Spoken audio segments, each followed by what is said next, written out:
للمدرب وليد الركراكي والمنظم من طرف الجامعة الملكية المغربية لكرة القدم.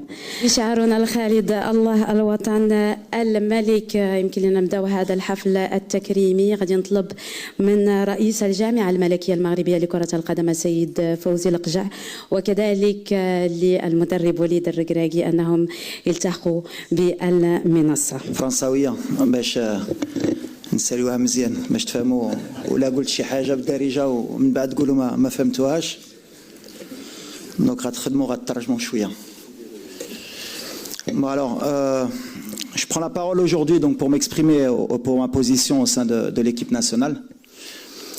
Donc l'attachement qui me lie à cette équipe n'est pas nouveau puisque j'ai eu la chance de vivre des émotions et des moments extraordinaires et intenses. D'abord, bien sûr, comme tout Marocain en tant que supporter, puisque chaque Marocain est supporter de cette équipe nationale. Ensuite, comme joueur, puisque j'ai eu la chance et l'honneur de porter ce maillot. Puis comme adjoint, avec Rachid Taoussi, donc c'était aussi un honneur. Et bien sûr, en tant que sélectionneur. Donc je suis passé par toutes les étapes.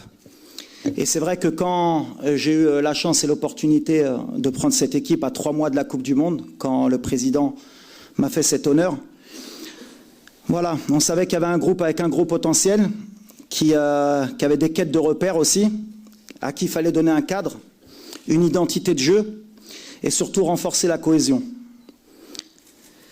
L'objectif, c'était de faire grandir cette équipe, d'abord pour notre pays, mais surtout lui inculquer la culture de la gagne, qui était très importante pour moi. Ce qui est certain et sûr, et qu'on ne peut pas me retirer, c'est que j'ai toujours eu l'objectif de donner le meilleur de moi-même avec honnêteté et un engagement total. Je n'ai jamais transigé sur mon investissement et sur le sérieux que cette équipe mérite. Le travail accompli ensemble a permis d'atteindre des niveaux historiques. Une demi-finale de Coupe du Monde, une finale de Coupe d'Afrique après 22 ans, et dernièrement, la 8e place FIFA, qui est le record pour notre pays. On est rentré dans le top 10 mondial, ce qui est extraordinaire. Et je suis certain qu'on atteindra beaucoup plus à l'avenir, Inch'Allah. Bien sûr, tout cela ne serait possible sans Sa Majesté, le roi Mohamed VI, que Dieu l'assiste,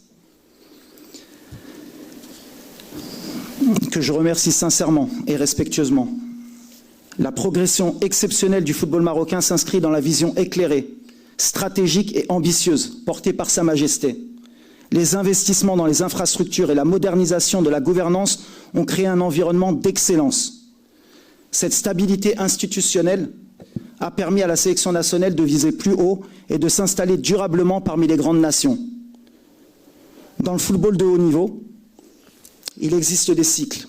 Alors, il y a beaucoup de gens qui ne vont pas comprendre, mais voilà, il y a des moments où la dynamique a besoin de nouveaux visages, d'une énergie différente, bien sûr, et d'un nouveau regard pour un nouveau sélectionneur. C'est pour ça qu'après avoir analysé cette situation, avec lucidité, puisque j'ai pris quand même un certain temps, je pense sincèrement que l'équipe avait besoin d'un nouveau souffle avant la Coupe du Monde, d'une nouvelle vision pour continuer à progresser et atteindre les objectifs ambitieux de notre nation. Aujourd'hui, ma décision de partir s'inscrit dans une logique d'évolution de cette équipe. Cette décision n'est pas un renoncement, au contraire, mais un choix réfléchi pour le bien de notre pays et de notre football. Aujourd'hui, je pars en laissant une équipe solide qui connaît sa valeur et n'a plus peur d'assumer ses ambitions. C'est une équipe décomplexée qui n'a plus peur de se frotter au plus grand. Pour finir, je renouvelle encore mes remerciements sincères à Sa Majesté, que Dieu l'assiste pour sa confiance, sa bienveillance et son soutien. Je remercie également le président de la fédération, Fawzi L'Qja, de m'avoir donné la chance et d'avoir eu l'honneur d'entraîner cette équipe.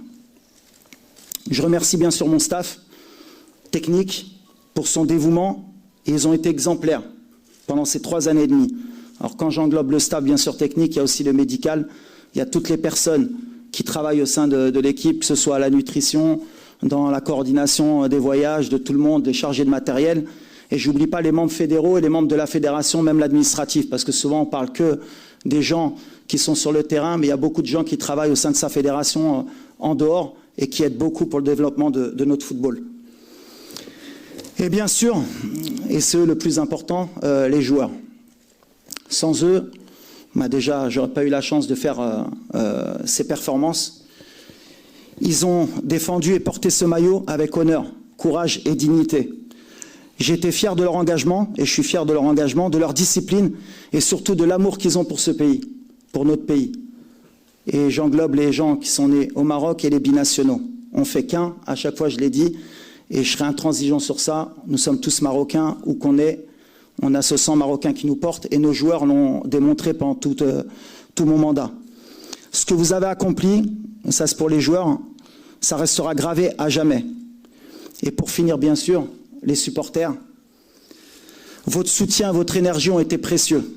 À chaque match, vous nous avez portés. Vous avez été notre 12e homme.